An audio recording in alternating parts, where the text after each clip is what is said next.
Yeah, Assalamualaikum and a good morning. So, welcome back. We'll have our lecture continuing from yesterday. So, let me just open the lecture notes. So, are you seeing this?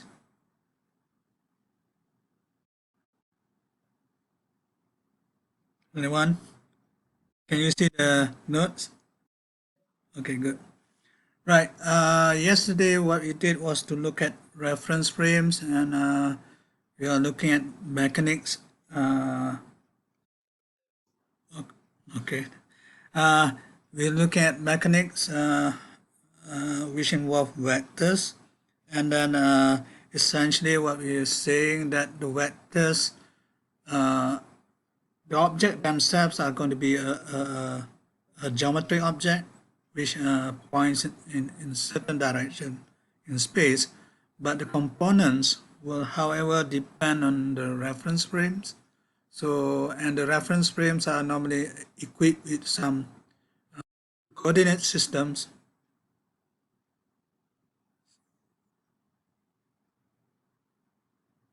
Okay, and reference frames are essentially equipped with some coordinate system for which you can define your basis vectors. So your basis vectors are given by your EI here, and your components are your VI here for a vector V. And yesterday we have mentioned that this VI changes with reference frames, and we come to the point of showing the following.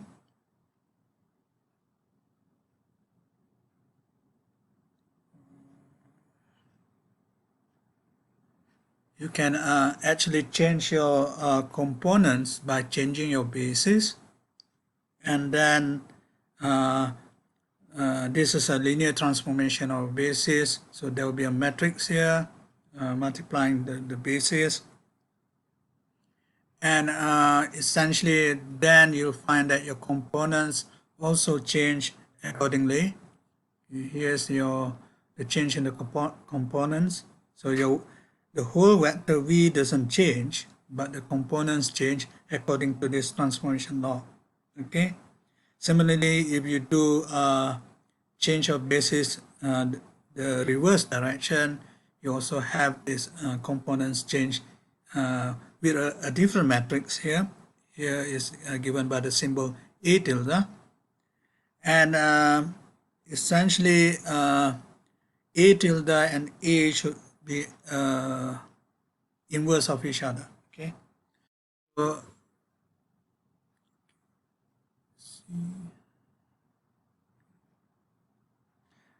right. So I think we stopped here yesterday. Okay, so the idea here is essentially you can write the transformation laws that we had over here as a matrix equation. So here is, for example, or maybe let me do this one first because this appears first. So here is your vector with the components in the dash frame. Okay, and then this is the transformation matrix given by A tilde. Okay, and here is your components of your vector V in the undashed matrix. Okay, so you have, in other words, in terms of matrices, this is V dash equals to A tilde V. Okay. Similarly, you can do the other one, which is the one above, which is here is just the components in the undashed frame. This is a components in the dash frame, and this will be a transformation matrix, which is different from the one below. Okay, so this will be denoted as matrix A. Okay, so here is a bit of convention so that you don't get confused. The way been written here, for example, the subscript at the top appears before superscript at the top appears before the subscript at the bottom. okay, and they have meanings. So what is the meaning of those? Well, whatever appears first will be the row index, okay, and what appears second will be the column index. So let's look back at the previous equation. So here your k dash is referring to the row index, and your I here is referring to the column index, the way it's been written here. So the first index is always the row index, and the second index is the column index. Okay, it's just like the way you denote matrices using the index notation. Okay, but is there any difference between the top and bottom? Yes. The top index normally is what we call the contravariant index, okay, and the bottom index is what we call the covariant index. Now, strictly speaking, these indices belong to different vector spaces. Okay, so one of the index is actually belonging, just like you have your row vectors and your column vectors, right? The say 3 by 1, sorry, 1 by 3 matrix is a row vector, and 1 by 3 is a row vector, 3 by 1 is a column vector. So these matrices of row vectors and matrices of column vectors belong to different spaces. Okay, so normally these spaces are referring to this idea of contravariant and covariant. Okay. What can we do next is, okay, let's do a consecutive transformation. Okay, over here, let me just check. Yeah. So what I'm going to do, okay, initially we had your Vk dash written in terms of your components Vi in the undashed ring, right? This is coming from the one above. Okay, maybe I should use my pen now. So I'm using this equation, okay, and then I'm going to use next this equation, okay, because Vi appears here. So I can use this Vi from this equation and substitute there, right? So what do we get? So we get the following: A tilde K dash I times AI J dash Vj dash. Now, here is what's happening over here, is the fact that the dash component is written in terms of the dash component. The only way that this can be done is that your K dash and your J dash should be the same thing. Okay, and that can be written in this index notation using the Kronecker delta. Okay, so if you have the Kronecker delta over here, if your K dash and J dash is not the same, then it will be 0. If your K dash and J dash is the same, then it will be equals to 1. Okay, so in other words, you can think of this like index swapping. So I'm swapping your J dash to a K dash.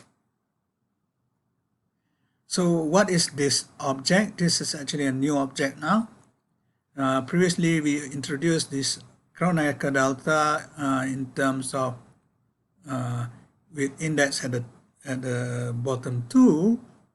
Okay, 2 index at the bottom, sorry. But now here we have another Kronecker delta, which is essentially have 1 index at the top and 1 index at the bottom.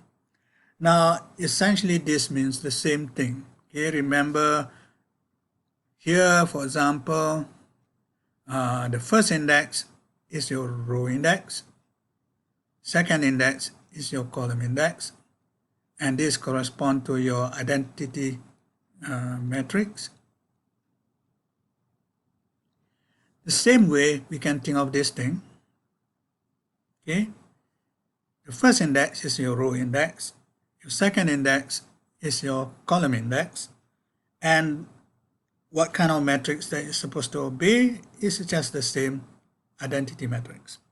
Now this can be done over here because if you remember previously we had the fact that your index for the vectors, the contravariant index and the covariant index, they give you the same what you call components.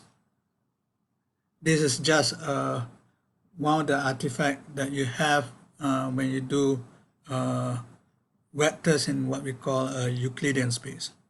Okay, so the Euclidean space are essentially the space that we often do vector analysis or vector algebra kind of thing. Okay, so in other words, this is just again like your previous definition. This is just another identity matrix, but having the indices in a different spaces. Okay. So in other words, what does that tell us of this equation? So this must be equals to this. Okay. So in other words, we have this thing here. Okay, and just to check your index manipulation here, your I here is your dummy index, your K dash and J dash essentially your free index. So the free index appear over here on the left hand side. It should also appear on the right hand side. Okay, so what can we understand from this? This is just like a matrix equation. Remember your A and A, your A tilde and A is matrices, the transformation matrices. This is the original matrix, the transformation matrix A. This is your inverse transformation A tilde. And when you multiply these two together, it gives you the identity, which is essentially, so you make sense. Okay, because A tilde is inverse to matrix A. Okay, so in other words, what we had is essentially A tilde that we had earlier is going to be A inverse. Okay. Now one can do the same in the opposite sense. So if you remember here, what we did was to convert the components of a contravariant vector. Okay, here's components of a contravariant vector. Now remember that we can do the same for the covariant vector. Okay, so the covariant vector is written in terms of this. Okay, and here your EI is actually different from your EI at the bottom index. This is what we call the contravariant basis. So that previously was multiplying VI at the top. Okay, so you can see the sum top index with the bottom index. Here the components of covariant vector is have index at the bottom, so you should sum with index at the top. So your EI over here is what we call a contravariant basis.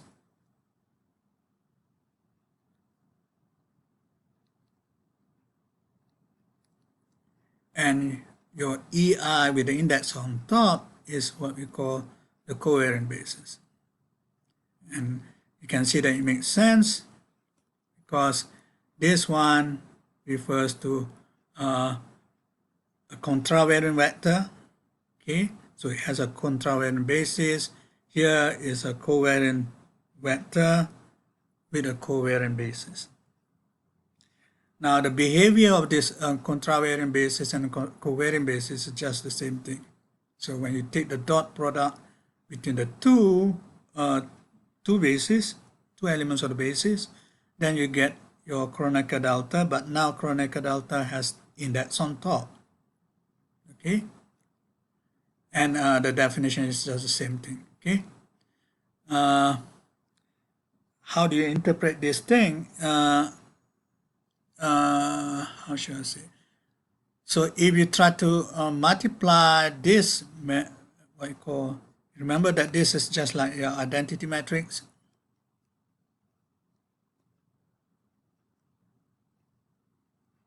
Okay, you multiply the identity matrix with the index on top with identity matrix with the index at the bottom.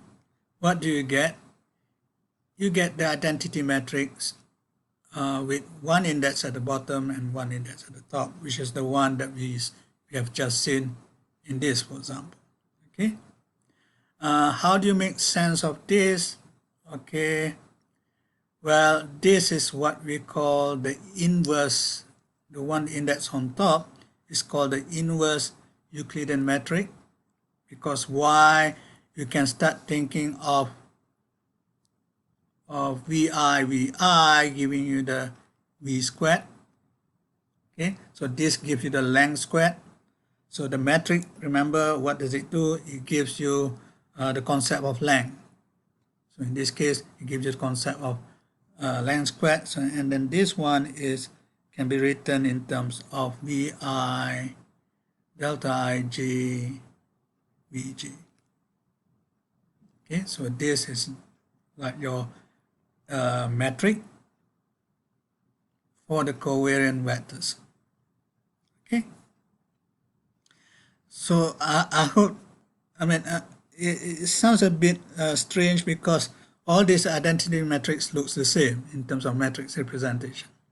Okay, so and it seems, why do you introduce this complication? The complication seems strange in this particular case is because everything corresponds to this same matrix representation. But when you do relativity in a much more general case, your inverse metric and your metric in the original sense will be different. It's just in the case of Euclidean space, everything looks the same. Okay? So it's just a coincidence that when we do what you call analysis for Euclidean space, you can juggle your index bottom or up. Okay, it just looks it just corresponds to the same thing. Okay, so bear with this notation first. Later on, in special relativity, there's going to be a small difference, but the real difference will actually come in a much more general theory called general relativity, which unfortunately you don't have that course in UPM. Okay. Right. Any questions at this stage? We'll look at you. Anything that you want to ask at the current stage? I think you have the notes already for lecture 1 and 2, which I have uploaded in Putrablast. I will upload some more later. No questions? Are you there? Okay, good. Okay, so everything is simple, right? Right, good. Now, there are some exercises that one can do with this index manipulation. Here are some. Okay, so remember, this you can try to do for yourself. Okay, Remember, these are dummy index here. See, you have index on top, index at the bottom being summed. Okay, so there are no free index. So if there are no free index on the left hand side, there should be no free index on the right hand side. And these are these are things called scalars. Okay, the scalars doesn't have indices because it doesn't have components. Okay, so in other words, it will correspond to some number. So in this particular case, it will correspond to the number 3, which is essentially the dimension of your space. Okay, so what you do is essentially you try to sum this. Okay, this equals to delta 1, 1. So you enumerate all possible values of I. So you have delta 1, 1 plus delta 2, 2 plus delta 3, 3. Okay, if there are more dimensions, then you can actually extend it to the number of dimensions. Okay, so at this stage, we are just considering the case of the three-dimensional space. Okay, so what is delta 1, 1? What is delta 2, 2? And what is delta 3, 3?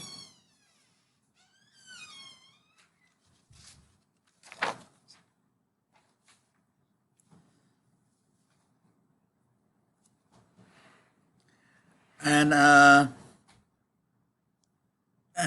you know that corresponds to a 1. Okay, so you have 1 plus 1 and plus 1. Okay, so that's why it's called, it gives you 3.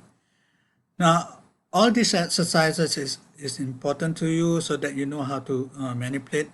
So the second exercise, for example, is contraction between two deltas with one index on top and at the bottom. Okay, and same here. So here is essentially your dummy index. Okay, your free index here is I, and free index J here. So what would that correspond to? The proof in terms of the components are going to be a bit, well, it's not difficult, but it's just messy, because what you need to do is to consider, these are just like components, so you have to consider all possible cases, like I equals to 1, j equals to 1, I equals to 1, j equals to 2, and so on and so forth. And then you enumerate all the cases to show that for all cases, this equation is true. Okay, so you can start thinking of, no, you can write things down, I equals to 1, j equals to 2, for example, and then do the sum, and it should give you delta 1, 2, for example. Okay, so you can do this. I will not do it here because it's a trivial exercise, and all of this, you can see that it corresponds to a delta on the left hand side, sorry, on the right hand side. Okay, so it's just like what? You're thinking of this as a matrix, identity matrix times identity matrix equals to identity matrix. And it's all the same throughout all these other equations 2, 3, 4, and 5. Okay. So, okay. What's next? Oh, okay. This is, again, remember how we do transformation laws for components of a vector, right? So what about the metric tensor themselves? So the metric tensor, remember, there are now 3. Actually, there's 2. One is the index at the bottom. So this is your Euclidean metric.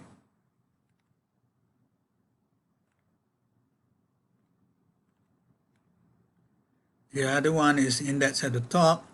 This is what we call the inverse Euclidean metric. Okay. And what is a metric tensor?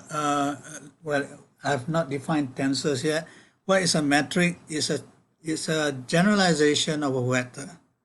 Okay, so it's going to be, no, I will introduce this properly later on, but one has to think of this as having components here. So this has components I and j, just like your matrices having components I and j. So you have to think of this as components, and for components of this metric, they will also have transformation law. Okay, so in other words, what we have earlier, for example, we have seen the case that, okay, you can think of your Euclidean metric here can change its components by thinking of your Euclidean metric is just the dot product between the basis vectors. Okay, so I can think of this delta I dash j dash is just the dot product between the basis vectors in the dash frame.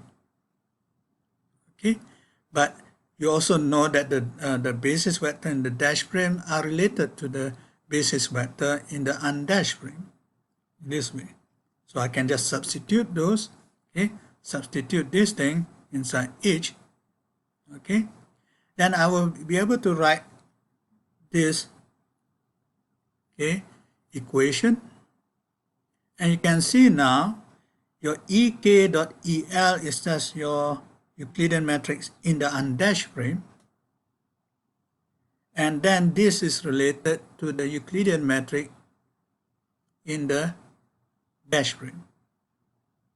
How is it related? It's related by the multiplication of these two matrices. It's not really a matrix multiplication here, but no, the idea is you have two matrices multiplying that. Okay, one for each of the index. So this one multiplies that, this one multiplies that. Okay, and this is what we call the tensorial transformation law for Euclidean metric. We will see this in a much more general setting in special relativity. So again, what does this mean? It means the following. So you have this matrix multiplying your Euclidean metric here. Okay, I'm using the word matrix.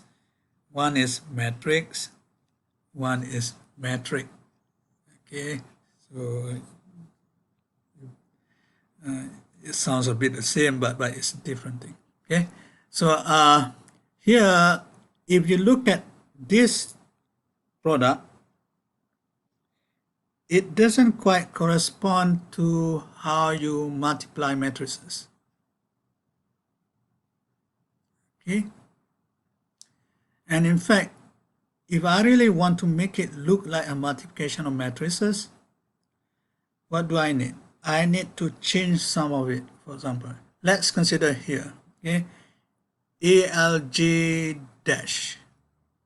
Okay, if I want to make, remember the matrix multiplication, for example, m times n, let's say this is the ij component, this will correspond to MIK, so this will be your column index on your M, and then you will multiply with the row index on N. Okay, and you see the convention is that the column index here must be adjacent to the row index on the other matrix. Okay, so in order for us to think of this like a matrix multiplication, so here is one matrix, here is another matrix, I can rewrite in this way.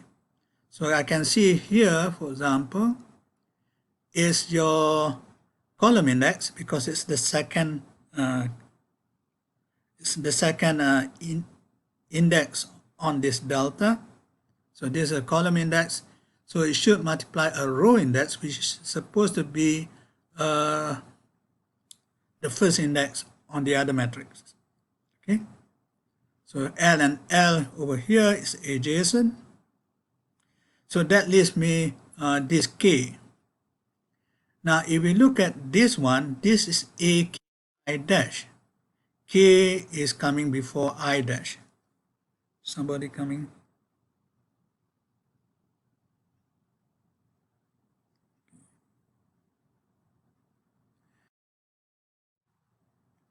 So no matter what you do, okay, in this particular case, you can't make this without doing anything. You can't make this multiply that, okay, multiply this, looks like a matrix multiplication, unless you swap. Okay, you swap this first index with this second index. Okay, remember the convention is the first index, the row index, second index is the column index. So when you swap it around, that means the column becomes a row and the row becomes a column. And what kind of matrix operation is that supposed to be? That's essentially a transpose. Okay? So this is really a transpose. And once you transpose, you have your I dash on the first index, your K on the second index. So your K is now adjacent to this K on your delta. So now it makes sense. Okay, I dash K, K and K here, L and L here. So it's a matrix multiplication of three matrices.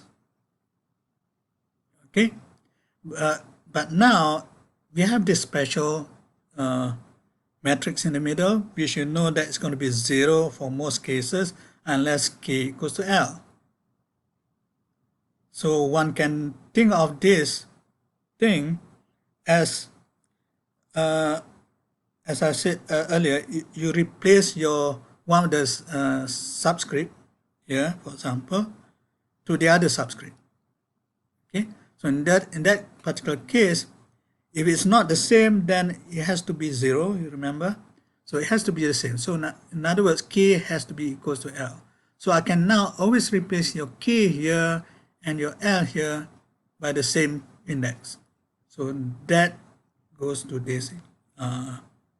So this gets, well, not destroyed, but this is just, it's just saying that you have done the matrix multiplication and you are reducing it to this particular matrix multiplication.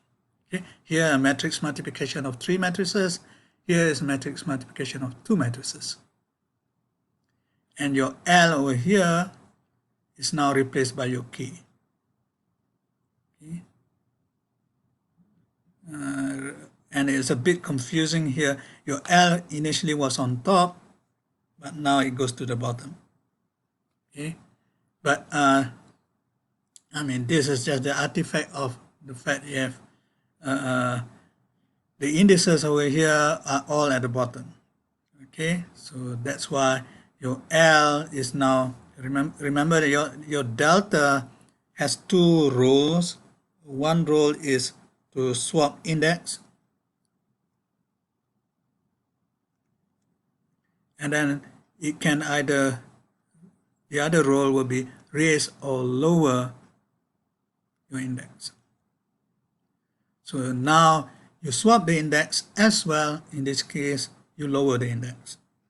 Okay, so it has that property. So what happens now, it becomes like A transpose I dash K times AKJ, and that is essentially saying that, okay, I'm multiplying this matrix with this matrix to give the identity matrix. So in other words, in terms of matrices, I'm just having this I equals to A transpose times A. So in other words, remember your A is your transformation matrix, and it has to obey this now. So that tells us your A is essentially what we call your orthogonal matrix that you have. I think you have seen this in Maths method. Okay. So having that, so now you know that, okay, whatever change of basis will involve some kind of orthogonal matrix. Okay.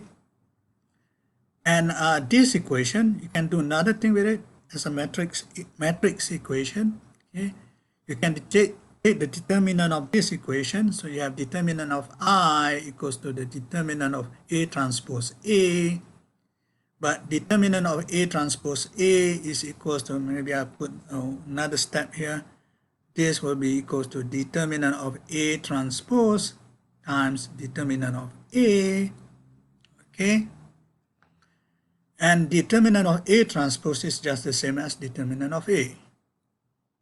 So in other words, what do you have? You have determinant of A times determinant of A, which gives you determinant of A squared. Okay. And determinant of I, okay, you have the I to be this matrix, 1, 1, 1, 0, 0, 0, 0.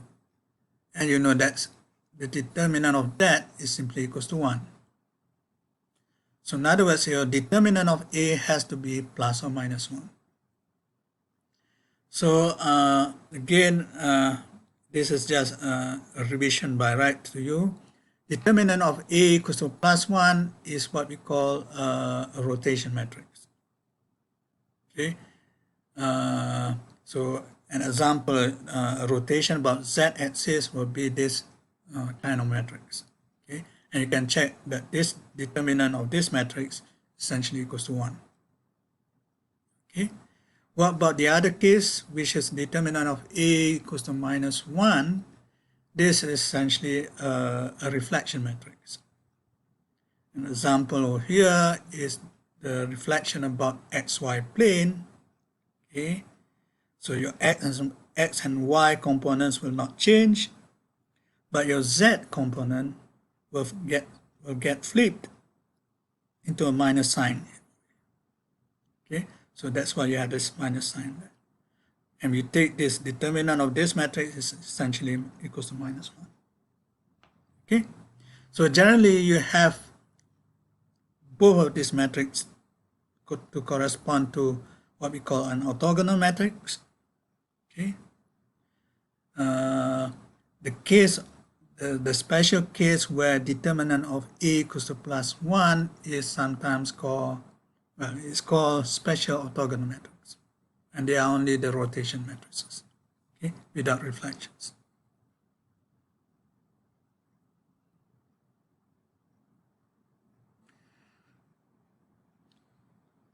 Right.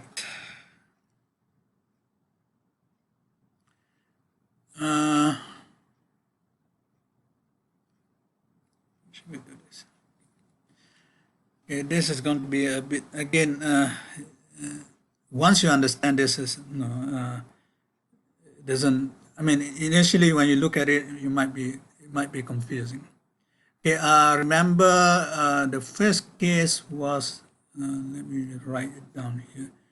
Your Vi dash equals to Ai dash j Vj. This is a transformation law for your contravariant method, right? So you can think of this as V equals to A times, well, if I want to make it different, so I put a dash there. V dash equals to A times V. So this will be your V. Really, it's the same V, but no, this is in the dash frame and this is in the undashed frame. Okay, it still points in the same direction. Okay, the components does change. Now we can think of the same thing. What is actually the transformation law for the covector?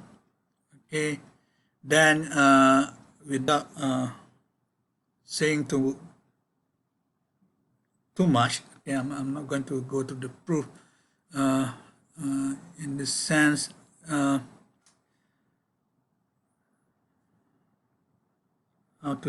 wanted to simplify this a little bit. So if I want to flip this, that's the best way to think about it.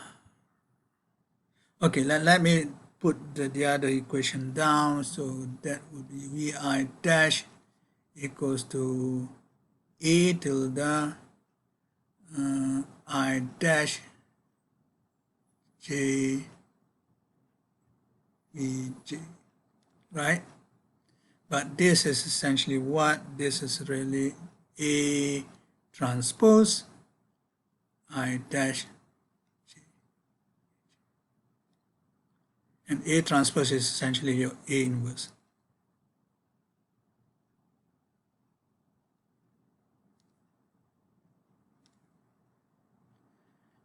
So the best, actually I have already assumed the transformation law here, okay, I'm supposed to show that, but never mind. The idea is, no, I'm basing myself here in the sense of an index manipulation.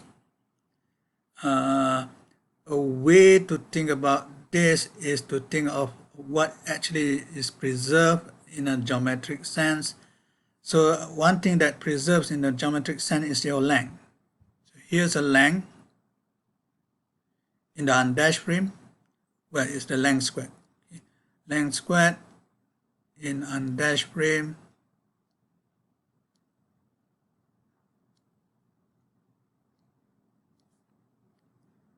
and the same here is your length squared in the dash frame. Okay, so it doesn't matter which frame do you use, your length of that vector will be the same. Okay, so with that property, you can actually show, you just follow the steps here. Here I'm using the index manipulation rather than the steps I'm using here, but you can show that using this length squared property being the same in both frames, you can actually deduce this transformation law, which is the same thing what I've written down here. Okay, so I think I want to leave it at that. You can just follow through the arguments here, but it's just saying that, okay, you have a slightly different way of transformation law for your covariant vectors compared to your contravariant vectors. Okay, what's the difference? Here, let's put a dash there. This is given by A inverse V. So here your V is a covariant vector.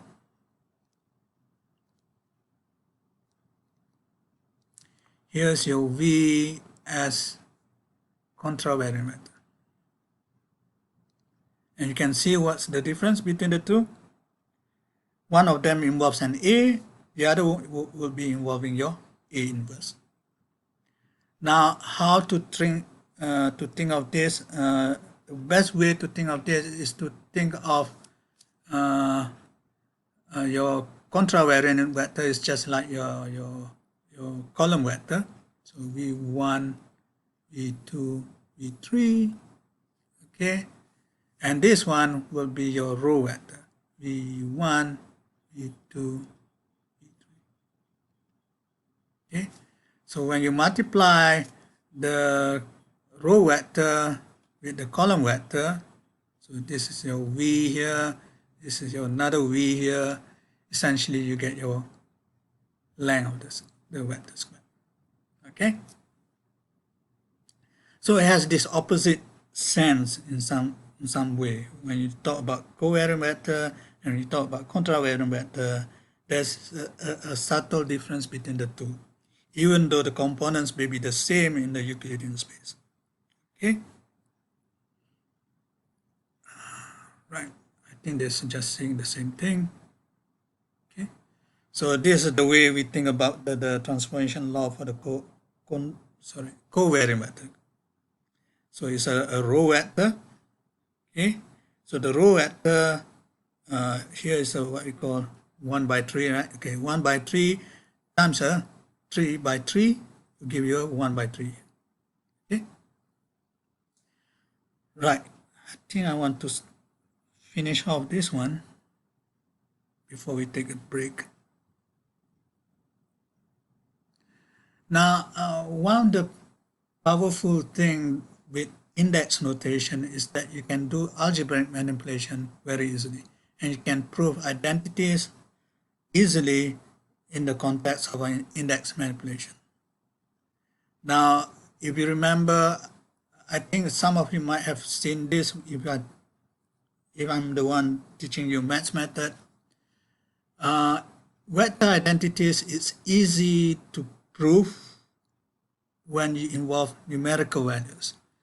When you don't have numerical values, that means you let the components of the vector to be arbitrary, then proving that the identities are going to be a bit cumbersome because you always involve things like the determinant. So one of the things that always causing problem is the cross product, for example. Okay, so I'm going to teach you now essentially how to do cross product using the index notation. Okay, so the first thing that we need to do is to understand that the cross product between an orthogonal basis has this cyclic symmetry. E1 cross E2 equals to E3, E2 cross E3 equals to E1, E3 cross E1 equals to E2. Okay, and this cyclic symmetry tends to give you an orientation of the axis. So for example, you know that you normally draw your Cartesian coordinates in 3D in this orientation. So this is X, this is Y, this is Z. So you can actually see that if you take a vector along X times a vector along Y, do a cross product, it gives you a Z. So you have that. So this is what we call the left-handed. Okay, you have your, can you see my hand here? So it will not appear on the screen though. The left hand index node, what you call left hand orientation. So this is left hand orientation. Okay, and if I want to confuse everyone, I can start adopting what we call the right hand orientation. Okay, so the right hand orientation should look like this. Let me think carefully. So I need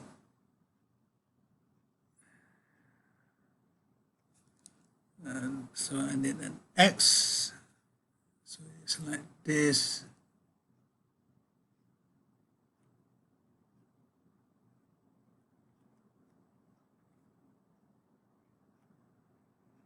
Okay. This would be a right hand orientation. Okay.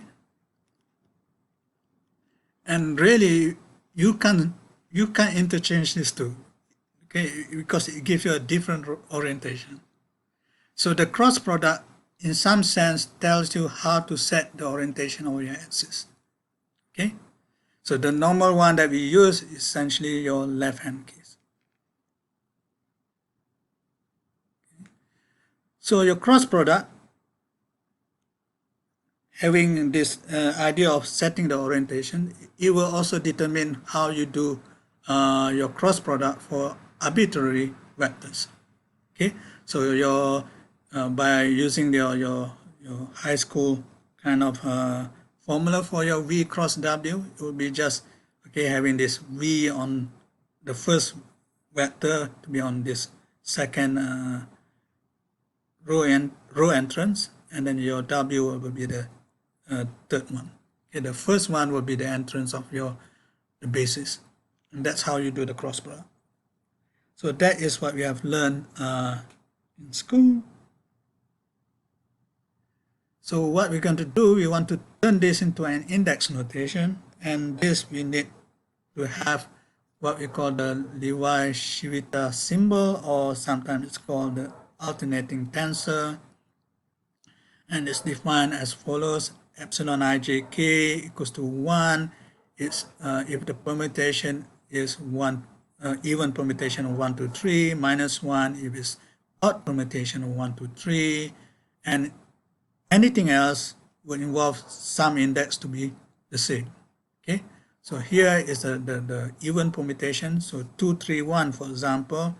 In order for me to get back to the natural ordering, what do? I would need to swap this. Okay, this gives you 2, 1, 3, and then I need to swap that. Okay, and that gives you 1, 2, 3. So how many flips do you need? You need 2 flips to get back to the natural ordering.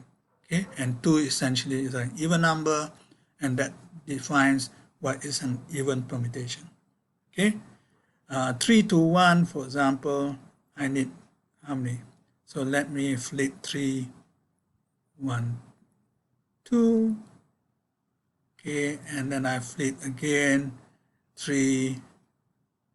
Sorry, oops, erase everything.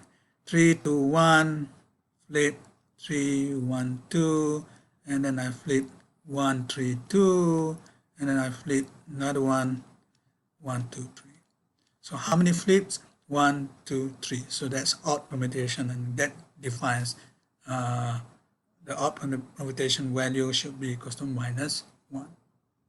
And the rest will have things like this, 1, 1, 2. That means you have the same index over here. That would define you as 0.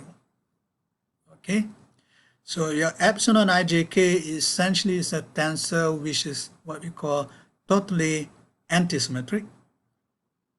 Okay, so if you swap any 2 index, it will give you a minus sign.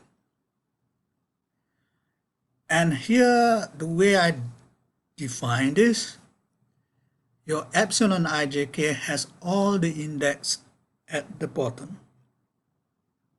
Okay, I could have done the same thing for index on top. It will give you the same definition. Okay, so in other words, epsilon say 231 is just the same thing as epsilon 231. Okay, now this is again an artifact of this Euclidean space. There's no differentiation between an index on top and index at the bottom. Later on, when we do special relativity, this is going to be changed. Okay, so okay, that's enough for the epsilon. So how we define the cross product? Okay. The cross product in terms of an index notation is given by the following.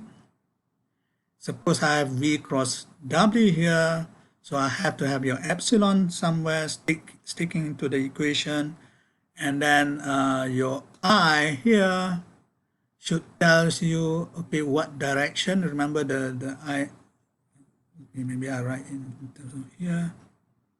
Okay, this will be the first thing that one needs to choose, which entry of this that correspond to this I, which one are you choosing for your first choice of the elements here. Okay, and this V1, V2, V3 here, W1, 3 here. So you choose one. So here this I should contract with the direction. Okay, so this is the direction. Okay, second one, you choose which V. Third one is we choose which W. So in other words, you can see over here again it obeys the index notation rules. There is no index on the left hand side, and there is no free index on the left hand side. There's no free index on the right hand side. You can see here your I is a dummy index, your J is a dummy index, your K is a dummy index. But sometimes it's much more easier to think of, okay, you know that this is actually a vector, so let's consider a component of this vector. So I choose a component, I choose the I component, right? So what do we do in this expression? Then I will just have a free index I.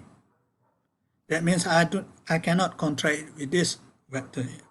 So I have epsilon I jk, your jk has to be a dummy index, so you will contract with vj and wk. Okay, so that tells us, okay, this formula gives you the ith component of v cross w. Okay, and one of the other interesting thing that happens over here is that your v cross w becomes a covariant vector. Your vector vj and wk is a contravariant vector. So this tells us something about the cross product. The cross product really doesn't give you a proper vector. It's sometimes called a pseudo vector. Okay, but no man, those are some fine details. Okay, but essentially now you have a tool how to do cross product using the index notation. Okay, you either use this one or you use this one. I tend to use this one because it's easier to think of components.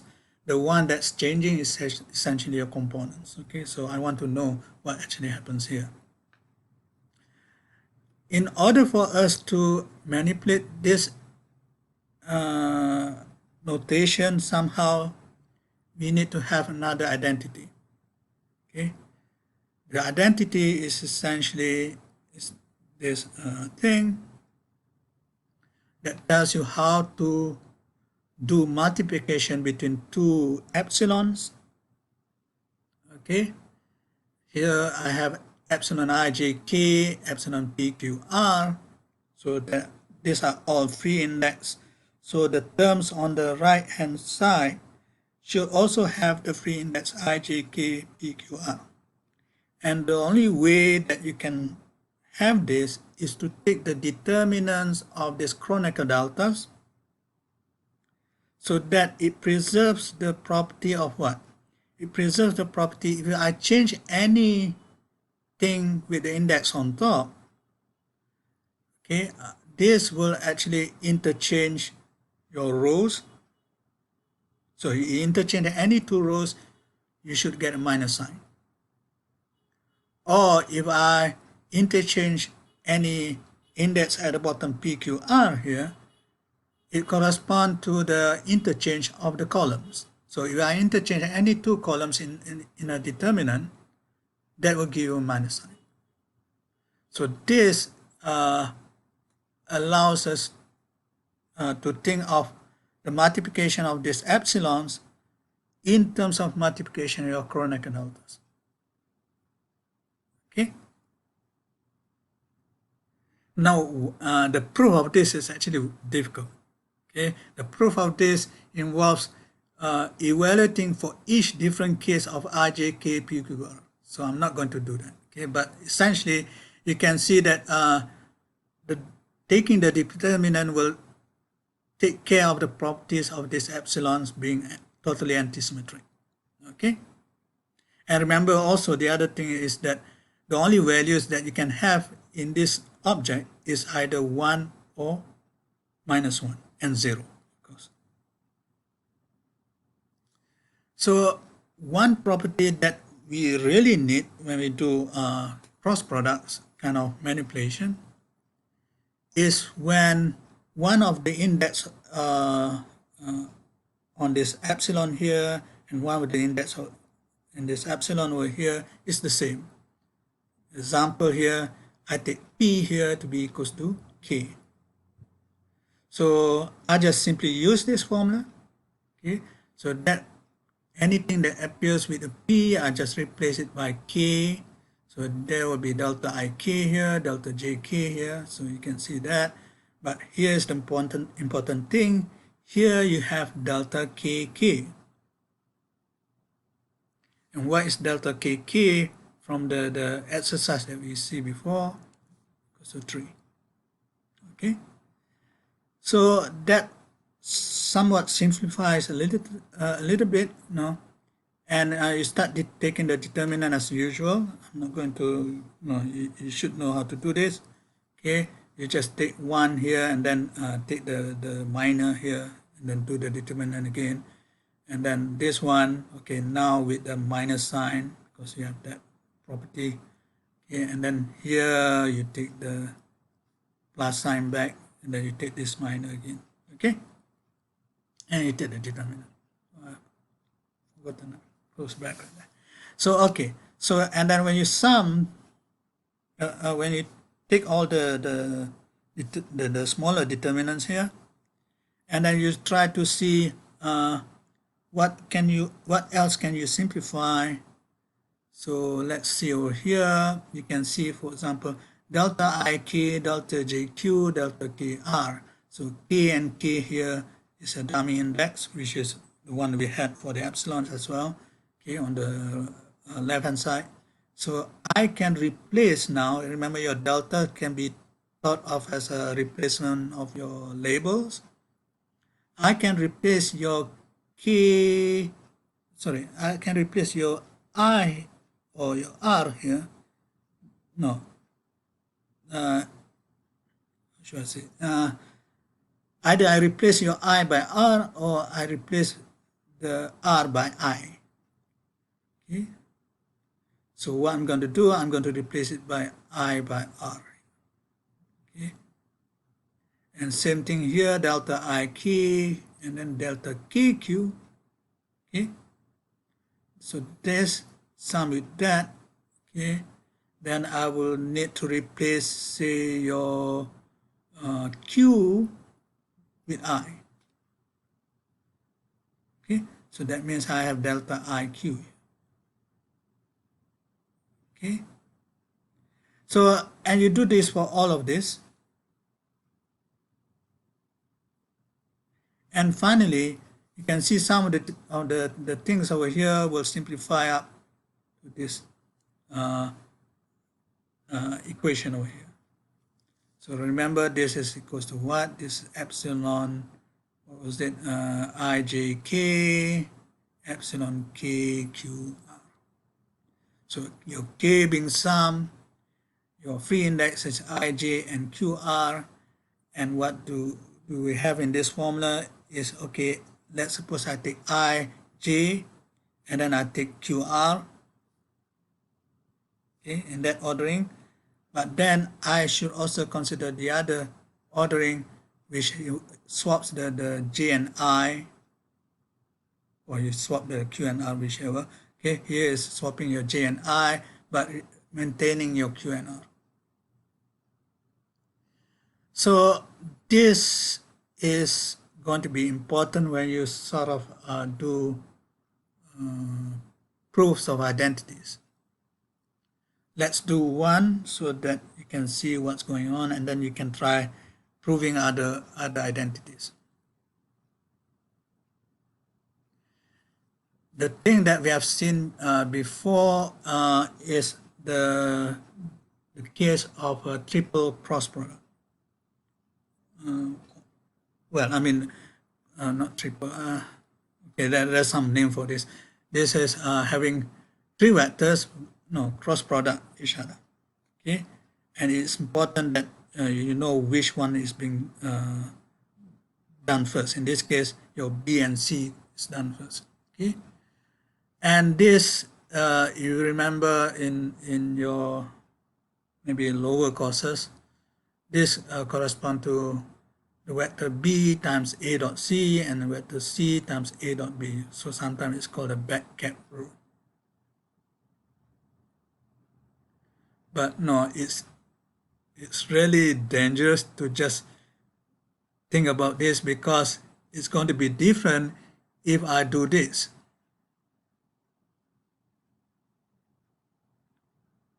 This will not give you this answer. Okay, so it's more important if you can understand the rules of index manipulation. So let's look at this case. I have so I'm not going to use the same what you call symbols here. I'm not sure why I did this. Okay, here I'm using a U, V, and W. Okay, so it's just the same thing over here. Okay, U cross V cross W. Okay, And I'm going to consider the case of the kth component. Okay, so remember the rule earlier. So this is a kth component, so I will just take your k index to be a free index, and then I will contract the other indices with the two vectors appearing in this. Okay, so this will be epsilon I ui here, epsilon ij v cross wj. Okay, and k will be a free index. Okay, so now what's happened over here is that I have another one, v cross w, the jth component. So I can substitute the same formula now. So I have your j to be well, on this term, on this factor, your j is actually a free index. So I have jqr, and then your qr must be a dummy index. So this will be vq, and then wr. Okay. So what happens in this particular case is that I have now the multiplication of two epsilons. Just like what we did earlier, you have this multiplication of two epsilons. And then this two epsilon has one index. It has one index to be, where is it? Yeah, here your one index to be sum on your two epsilon, your j. So the next step, I'm just manipulating the totally antisymmetric property. Why do I want to do this? Sometimes you want to make it look like this. So this is adjacent to that. Okay, so there are another two index here, and two index here. Okay, so I just want to make this two index adjacent to each other. So I just swap it, and once you swap that, you'll get a minus sign because it's totally antisymmetric. So now I have my j here and j here adjacent to each other. Okay, so remember the rule.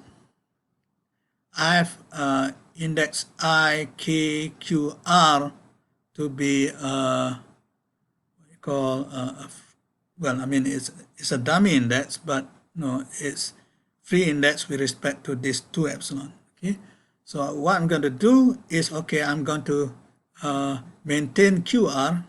Okay, so qr is maintained, qr here, qr here. One, I will follow the ik here. Sorry. Yeah, one is following ik here, but because of the minus sign, the ik gets swapped here. Okay, and then the other one, I swap the ik, then I get this one. This is a different ordering. Okay, so this is ki here, but ki with a minus sign times this minus sign gives you a positive sign. Okay, so now what do we do? Okay, now you have your two deltas multiplying these components. Okay, so then we can look for, okay, what contraction do I have here? So here is kq, vq, ir, wr. Okay, so I can replace your qr with either k and I. Okay, so I'm going to get over in this particular case, q will be replaced by k, r will be replaced by I. So I get ui is there. Okay, we have not swapped with, I mean, we have not replaced it by this index at the bottom, index at the top of the deltas. Okay, sorry. So here the one that's going to change is this thing. So this will be vk, and then this will be wi. Okay, so that gives you that. And then the next one, you look at this index. So this will be, okay, So that now is you look at what is going to be replacing Q here. This will be replaced by I, and this will be replaced by K. So I get that.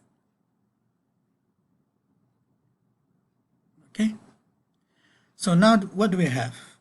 Well, in this term, I see a free index K, which is what we want. Okay. I have a dummy index on U and W. And a dummy index on U and W says that's a dot product, UI, WI. So that's a product of U dot W. For this one, your dummy index is on U and V, so I get U dot V. Okay, and the free index for this term will be your V, and the free index on this term will be your W. So that tells us, okay, your vector in vector notation here, your free index, your K here. Okay. So if I remove this K to give you the vector, then this will be V here, and this will be your W. And you can compare this with the backgap rule. This is corresponding to this answer. Okay, so that is only one of the identities you can actually prove using the index notation. And I find this convenient and it's fun in some sense, because if you try to do it using symbols, okay, and then you do a lot of determinants, you know how messy you can get, and you make mistakes easily. Okay, I think I will pause a little while over here and maybe see if there are any questions from the students. Do you have any questions so far? All of these are just to familiarize you with index manipulation. Okay, because when you do special relativity, you also do that.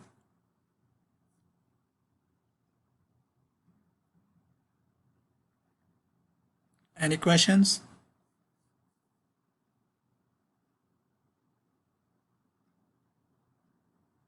I guess. Yeah, go ahead. Why is del k equals to 3? I think I've mentioned earlier. Let me go back. I've given you some exercises before on your Kronecker delta here. Okay.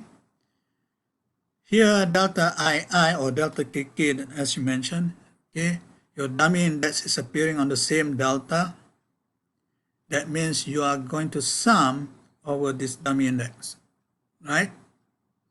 So if I write out the summation, it will correspond to what? It correspond to a delta 1, 1 plus delta 2, 2 plus delta 3, 3. Remember, we have to sum over all possible values of I.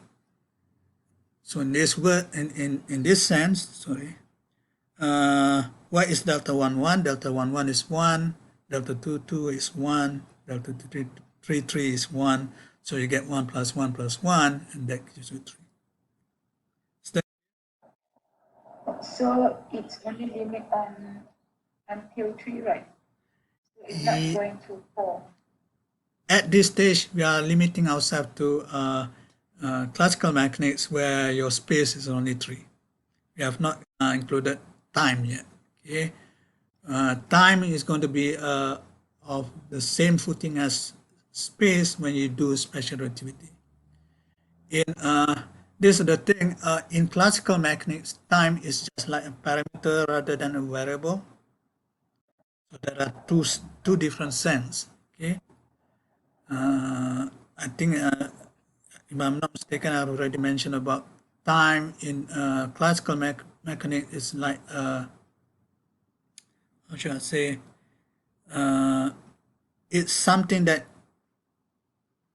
probably I've not done this. Maybe it's the next lecture. Sorry. Okay, maybe in the next lecture you'll see. the next piece of slide. Okay, later on we will see that your dimension of space and time is going to be 4. Okay, so in this particular case it's just 3. You can of course think of a much more general abstract space, okay, where your space is say n-dimensional, that you can also do. Okay, you can use this index notation to any Euclidean n dimensions. Okay, but that means your space has the same. For example, okay, let me just write this here. Suppose I have an n-dimensional Euclidean space. So in other words, if I write a vector in this case, okay, usually the underlying thing, okay, maybe I use a different thing. Maybe I use a cat, because you have seen that before, right? This vector can be n-dimensional.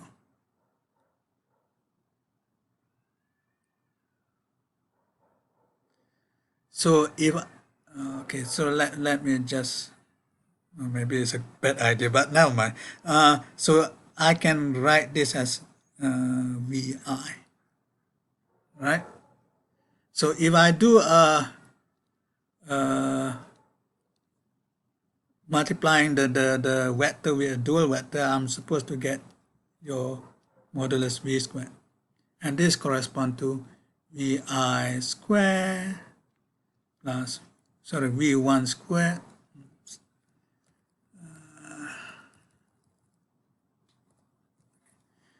V1 square plus V2 square plus dot dot dot plus Vn square. But I can really rewrite this because this is in a Euclidean space.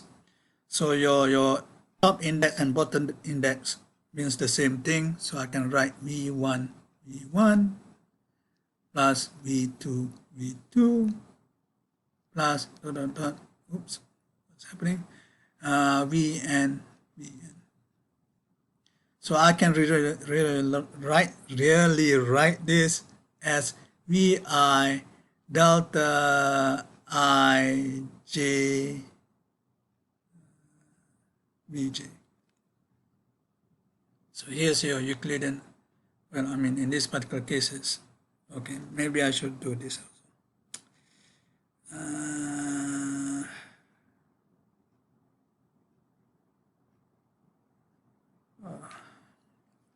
I wanted to do a Euclidean metric, so okay, this is equivalent to this. Okay, let me do this. It means the same thing. Okay, so now this is a Euclidean metric on n, in n dimensions. So if I do a delta I here, then I have delta 1 1 plus delta 2 until delta n. Okay, that will be giving you n. So you can generalize it if you want to. Okay, but the thing that you have to remember, there's a metric. Okay, the metric tells you how to define length, and that idea of length is going to change when you do special relativity. Okay, any more questions before we move on?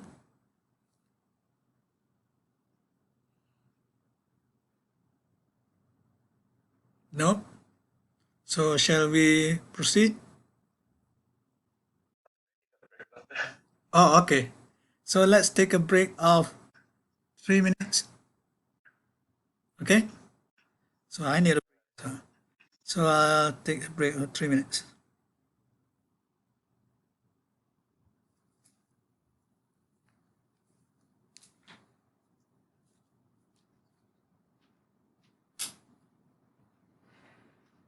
So Everyone's back?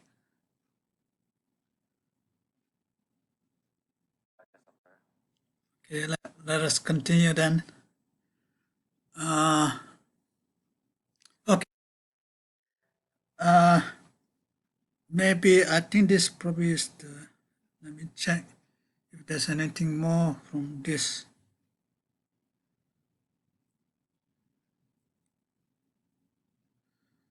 I think the cross product is the last thing. Right, so next thing that we want to do is essentially the next lecture. So just go to these slides.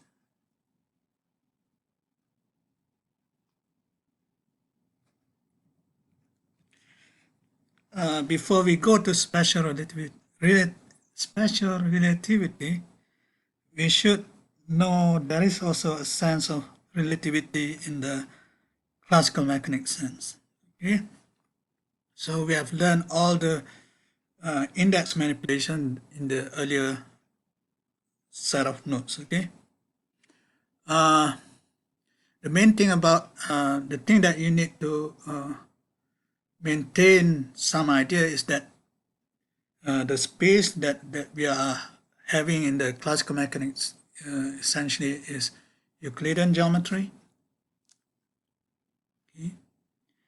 And we will need to change this later on. Okay. And Euclidean geometry is having this metric tensor that tells you about taking lengths of a vector. And one can transform one set of bases to another by using what we call the orthogonal matrices. And this orthogonal matrices actually preserves the metric. And what does it mean by that? It also preserves the length of the vector. Okay. So in classical mechanics, we have learned about Newtonian mechanics before. Oh, I think I did mention Newtonian mechanics, right? So the main important thing about the Newtonian mechanics is essentially your second law, which tells you about equations of motion, okay? Because they gives you the dynamics. So in terms of an index notation, then you can think of your vector here, okay? And then your vector Ri being differentiated twice with respect to time.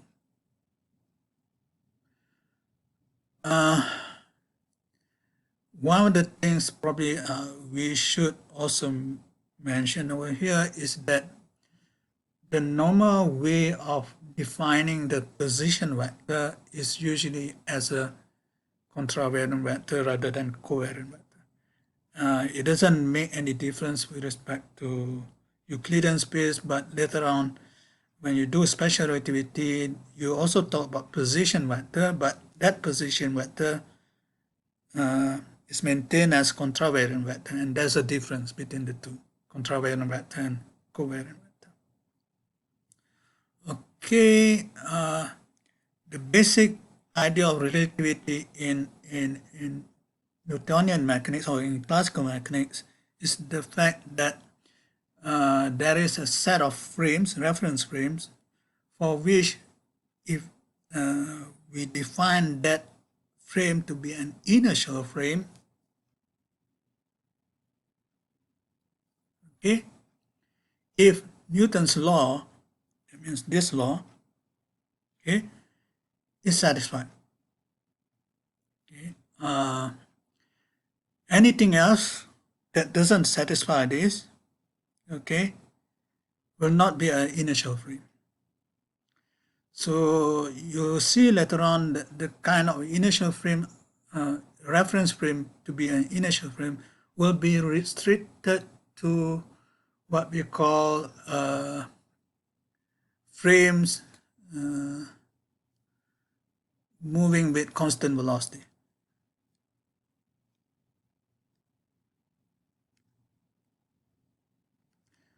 So what does that mean? You can switch from a frame which is at rest to a frame which is moving with some constant velocity, that means the magnitude of the velocity is going to be constant throughout, okay? Then it doesn't change direction as well. Then that frame is also an inertial frame, and you find that if you test the law of equation of motion in that frame, it's going to be following this law.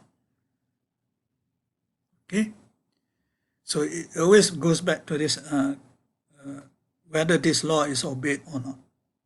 Okay, now this you can see, for example, if you try to do some kind of billiard experiment in a lab, okay, which is supposedly the reference frame which doesn't move, stationary, or in a frame which is moving at some constant velocity. Let's say a moving bus, you do the same as billiard experiment, then the bus has to move at constant velocity, okay? Then you find that there is no difference from setting up that experiment in a lab frame and with the experiment, the same experiment in the frame of the moving bus with constant velocity. However, if the bus starts to accelerate, then there is a difference. Okay? So remember, the frame which is moving has to move at constant velocity. Any form of acceleration makes the frame of the bus to be what we call a non-inertial frame. Okay? Now you probably have the experience of a bus accelerating, for example.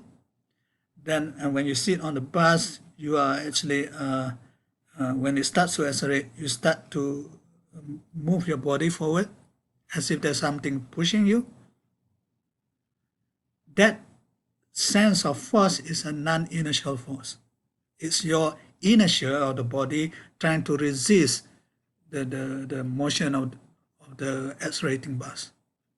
And then when the bus brakes, right? And which one is which? I get confused sometimes. And it's the braking of the bus. Then you find that your body moves forward. When the bus starts to accelerate, you feel that you're going to have force, an inertial force they call it, that push you to the back of to the seat. Okay, so that force are not caused by any real force. It's just the motion of the bus. So that accelerating bus or decelerating bus is actually a non-inertial frame. Okay.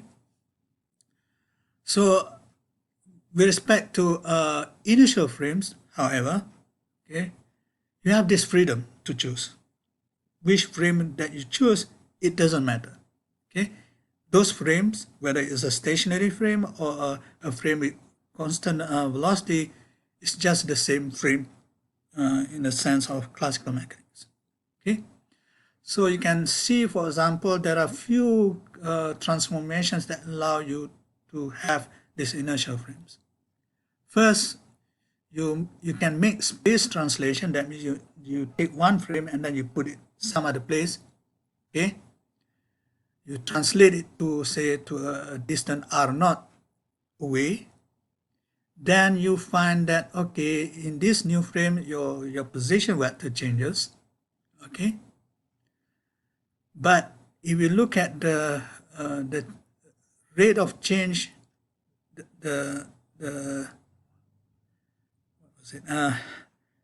second order differentiation, okay, with respect to time of that position in this new frame, it gives you the same thing. Okay, that means second order time derivative of r dash is the same thing as second order time derivative of r by just the displacement. Okay, so there is no change of physics when you just let's say shift your lab to a different position. Okay. Similarly, you can also do it with time. If you change your time by some amount, some constant amount, okay, say t dash equals to t plus t naught. So for example, I'm doing an experiment in a different time zone. Okay, so I will have this translation of time. Then if you take the differential of that, because this t naught is a constant, there's no differential of the constant. That will be 0. So in other words, the new time, which is t dash, the differential of that is equals to the differential of the original time. So when you do the time derivative, okay, it's just give you the same time derivative. Time derivative with respect to t dash is the same as time derivative with respect to t. So in other words, the second order time derivative, okay, which is the acceleration, will be the same in both frames. So that's another possible transformation. And the one with which I mentioned about frames with constant velocity. Okay, so in other words, this is another transformation that you are allowed to do. So you can change it, your position, okay, your original position of r, move with respect to time with a constant velocity. Okay, so I get r dash. Okay, the first time derivative, that means that gives you the velocity but not the acceleration. The first time derivative, you always have this addition of velocity. Okay, but the second time order derivative, second order time derivative, will be the same. So in other words, if there's no acceleration in the original frame, there will be no acceleration in the frame with the constant velocity. Okay. The other thing which is a bit non-obvious is idea of rotation, but not active rotation. So in other words, you take an axis, say an axis given by in a left frame, for example, and then somehow you rotate the left if you want, or I should say make a change of axis to a rotated one. Okay. So in other words, in that sense, I'm going to change the components of the position vector, okay, by this rotation matrix. Okay. Similarly, if you do that, remember our vectors are going to change. Our vectors are going to point in the same direction. So if I have r pointing in some direction, it will stay in that direction, but your components of r will change. So if you take, for example, this equation, which is f equals to ma, okay, this will have certain direction, which is parallel to this f direction. That direction will just be the same thing. Okay, so here's an f, and then a will also be in a parallel direction. Okay, but the components, if you do a rotated frame, the components will look different. So that's why we are always looking at this covariance of vectors with respect to this different bases, like we have done earlier in the first set of notes. Okay, so if you just have that rotated reference frame rather than an active rotating kind of frame, okay, just making that the reference frame rotated by some how should I say this? The rotation is not a time dependent one. Okay, so in other words, what we're going to have is that your f equals ma will stay the same because it's pointing in the same direction, but your components change. Okay, so this is what we call covariance. Okay, you can have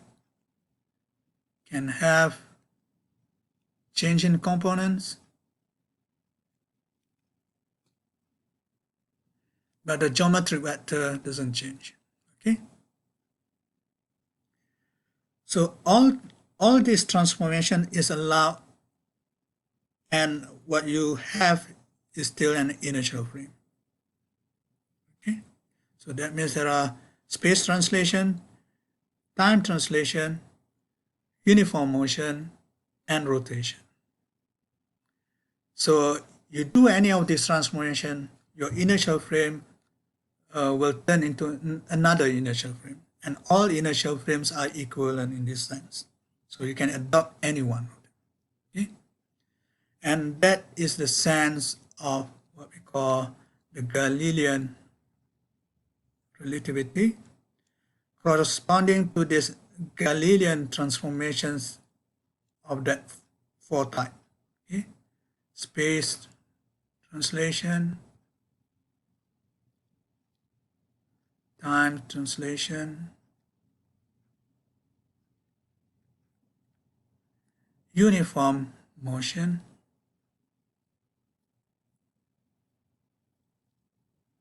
and frame rotation. Okay? So the frames changed by these transformations are all inertial frames. A rotating frame is another thing, like the rotation of the Earth, for example. Okay? The rotation of the Earth is saying that the Earth itself is an inertial frame. But you don't sense, locally you don't sense this. You need to have a very sensitive experiment to actually sense the rotation of the Earth. Okay? But that we'll leave it to some other topic later. All right. The main important thing over here in Galilean relativity is essentially this idea of the moving frame with constant velocity is just equivalent to a stationary frame. So you can adopt either one. Okay. So here's the case of here's an observer O2, for example. The second observer here, he thinks of his frame to be stationary. And then another observer here, according to O2, is actually moving with some constant velocity. Okay, this picture is the same as this picture. Okay, for this observer O1, he thinks he is stationary, and that O2 is actually traveling in the opposite direction with the same magnitude of velocity. Okay, so these two pictures are actually equivalent in the context of a Galilean relativity. Okay, and this is actually known much earlier than the concept of relativity is actually known much earlier before this. Okay, so Galileo was one of the first thing to notice this. Okay, so this was actually in this essay in some sense called the Dialogue of Two Worlds. Okay, but even before that, just to mention about all these different reference frames was actually already discussed by Biruni. The only thing that was different is in the sense of what Galileo is depicting here is mainly about inertial frames. What Biruni is actually doing is probably a little bit different because you are talking about rotating objects. Okay, so what Biruni compared was the idea of a geocentric universe. You know what a geocentric universe is? Anyone? Let's make this a bit more interactive. This is the Earth is the center of the universe. Okay, that's right. Geocentric universe where the Earth is actually at the center of the universe, and a heliocentric universe is where the Sun is actually at the center of the universe. And Biruni already mentioned about the equivalence between these two. Let me see if I have a snapshot of the document. It's a translated document. Okay, so he was already mentioning about this is Biruni, so this is somebody commenting on Biruni. So it talks about the Earth and the Sun or something. Okay, but never mind. These are just history. But the idea of relativity is already there.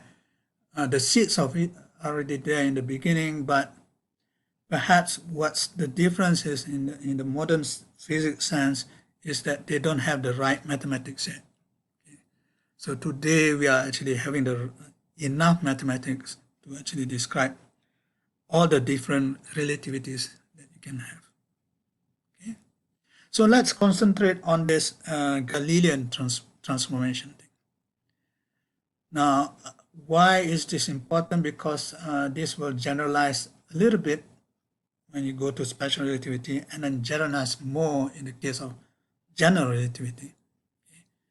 I'm not sure whether you have you heard about general relativity? Anyone? Let's just discuss a little bit. We have only a few minutes left. Anyone knows the difference between special relativity and general relativity? Let's see if we have read enough material. Nobody? You are learning special relativity, but there is a more general theory called general relativity. What's the difference between the two?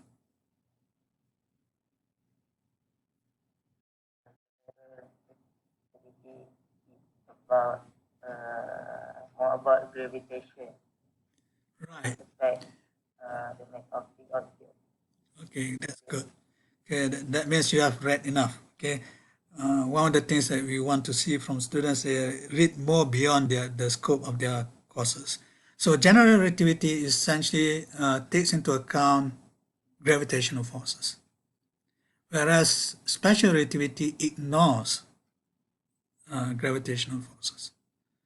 So locally, a frame on the Earth by right should include gravitational forces. But we can ignore this safely provided that there's some approximation. So on a frame, what you call, which is tied locally to the rotating Earth, that frame is approximately inertial. Okay, and you treat gravity as an extraneous, an extra force. Okay, so special relativity, in other words, just treat gravity like a constant force, so to speak. Okay, but we'll see more. Right. So why? So the set of Galilean transformation gives you what we call a group. So you do two transformations of that 4 different types. They will give you another transformation, which is also what we call a Galilean transformation. So we need to define what is a group first. So a group is essentially a set with some binary operation. Okay, so where, for example, you consider the transformation earlier, you make consecutive transformation, that resultant transformation is the same type of transformation. So that consecutive transformation can be depicted in mathematics as a group product or a group multiplication. Okay, so you take one transformation, okay, multiply with another transformation, gives you the same set of transformations. Okay, so in other words, you have G1 times G2, okay, and G1 and G2 is in G, the group G, the set with this operation thing. Then G1 times G2 is also an element of G. So that's essentially the idea of a group. It's closed under multiplication. There are some properties with respect to this group multiplication that you need. One of it is associativity. That means if you do two consecutive transformation, first you do a G3 and then you followed by a G2 and G1, and then there one needs to tell which operation you do first. Okay, associativity tells us it doesn't matter. Okay, either you do a group multiplication here and then followed by a G3, or you do a multiplication here followed by a pre-multiplication with G1. It actually gives you the same effect. Okay, and then the other property is the idea of identity element. There's always an identity transformation. That means the transformation is essentially not doing anything. Okay, so that gives you an identity element. And then another one is called inverse element. Suppose you do a transformation. There is another transformation that brings you back to the original frame, so to speak, and that is called the inverse element. Okay. Now this idea of a group is quite general. One obvious group that is actually there but you don't notice it is the group of integers. Okay, the group of integers have the group multiplication being just simply addition. So you take two integers, you can add it, and it will give you another integer.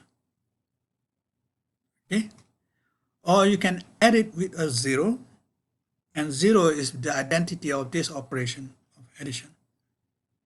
So it gives you back the same number. Okay, so suppose you add it with some number a, you can add the inverse, which is minus a, and you get back the same number, the original number. Okay, so the group of integers is probably no, you are used to it, but you don't see it as a group itself. A much more complicated case is the group of rotations. Okay, you already seen that the group of rotation, which is the orthogonal group, but with determinant 1, so it's a special orthogonal group. So you take two matrices, okay, say R1 and R2 belonging to SO3. SO3 is the short form for special orthogonal group. The 3 means 3 dimensions. Okay, then you'll find that the resultant of multiplying these two rotations, R1 and R2, is just another rotation. Okay, so let's look this a bit more mathematically. Suppose I have this matrix A representing a rotation in SO3. Okay, then the condition that one needs for SO3 is what? Is that this A, when it transposes, multiplies the original A, it should give you an identity. Okay, or you can reverse also this multiplication, and that the determinant of this A has to be equals to 1. Okay, so that's the definition of the SO3 matrix. Suppose I have two different matrices, A1 and A2 now. You do a matrix multiplication of A1 and A2. And what you should have, this A1 and A2 also belongs to the same group. So we can prove this by the following. First, I need to satisfy this. Okay, so I'll take A1 and A2, multiply it with its transpose, as I'm supposed to get an I, okay, an identity. Well, if you transpose this equation, this product, remember transpose changes the ordering. So this A1, A2 transpose will be A2 transpose times A1 transpose. And A1 transpose will meet A1 here, and that gives you the identity because A1 belongs to SO3, which obeys that. Okay, so that gives you identity. So identity times A2 just gives you A2, and then A2 transpose times A2, and since A2 is an SO3, so it obeys the same equation again, and that gives you an I. So in other words, this equation is satisfied. So the other thing that one has to check is the determinant. Okay, so this is another condition that one needs. Okay, so we need to check whether the multiplication of A1 and A2 is also giving you determinant 1. Well, the determinant of multiplication of two matrices are just the determinant of each matrix multiplied each other. And since A1 and A2 are in SO3, so it should obey determinant of A equals to 1. So I have a determinant A1 here to be 1, determinant A2 here to be 1. Then you find that, okay, this is essentially determinant 1, okay, for A1 and A2. What about the identity? The identity in this particular case is just the identity matrix. Okay, and again, you can see that this follows trivially. Okay, so you multiply two matrices, you get the same element inside SO3. So that's the first one. And then the determinant of I is the identity. Determinant of I is 1. Okay, that's easy. And then given A in SO3, then you should also prove A inverse is also in SO3. And that's easily done. You know that A times A inverse is I. Okay, and then A inverse is actually A transpose, and then A transpose transpose is A. So that tells us, okay, obeys the first equation above. Okay, and then you have the determinant equation, then you also get this. Okay, so that tells us, okay, SO3 is a group. The group of rotations essentially is deserve to be called a group. Okay, there is one condition that we sort of ignored, which is the associativity, but that actually follows from the fact that all matrix multiplication are associative. You take three matrices, A, B, and C. I know I can multiply that first, and this is just the same as that. So in other words, I'm using the fact that matrix multiplication is associative in this case. Okay, so I will continue with Galilean transformation in the next lecture, because I think we have come to the end of the lecture. Okay, I should be stopping now, but let me take the attendance.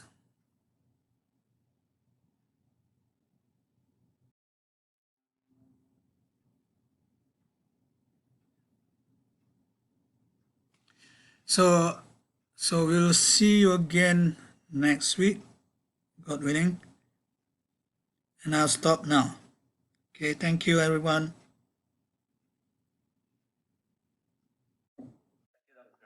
Thank you, Doctor. Okay, bye. Thank you, Doctor.